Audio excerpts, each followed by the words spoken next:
আজকে আমি রুই মাছের অম্বল বানাচ্ছি, তার জন্য আমি রুই মাছগুলো ভেজে রেখেছি। তেলে আমি শুকনো লঙ্কা ফোড়ন দিলাম, তারপরে আমি পাঁচ ফোড়ন দিলাম, গোটা সর্ষে কালো সর্ষে দিলাম। তারপরে আমি এখন টমেটো দুটো দিয়ে দিব, ছোটো ছোটো টমেটো আমি কেটে রেখেছিলাম, ওটা দুটো দিয়ে দিলাম। আমসত্ত্ব আমি জলে ভিজিয়ে রেখেছিলাম দুটো আমসত্ত্ব, আর সর্ষে বেটে রেখেছি সাদা সর্ষে, তো এটা একসঙ্গে দিয়ে দিব। তারপরে একটু জল দিব, দিয়ে এটাকে হলুদ দিয়ে দিব আর লবণ দিব পরিমাণ মতন, দিয়ে এটাকে ফুটতে দিব। ফুটবে, বেশি করে ফুটবে। আমি রুই মাছগুলো আগে ভেজে রেখেছিলাম। এখানে 10 জনের মতন, মানে 10 জনের জন্য হচ্ছে এটা রান্নাটা।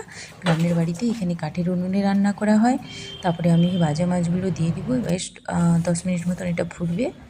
ভাজা মাছ দেওয়ার পরে 10 মিনিট মতো ফুটবে। এটা দুপুরবেলা খেতে খুবই ভালো লাগে, আর এত টেস্টি হয়, আর অল্প সময়ের মধ্যে হয়ে যায়। আপনারা বানিয়ে দেখবেন, খুবই সুন্দর লাগে খেতে। এতক্ষণ সময় দেওয়ার জন্য ধন্যবাদ।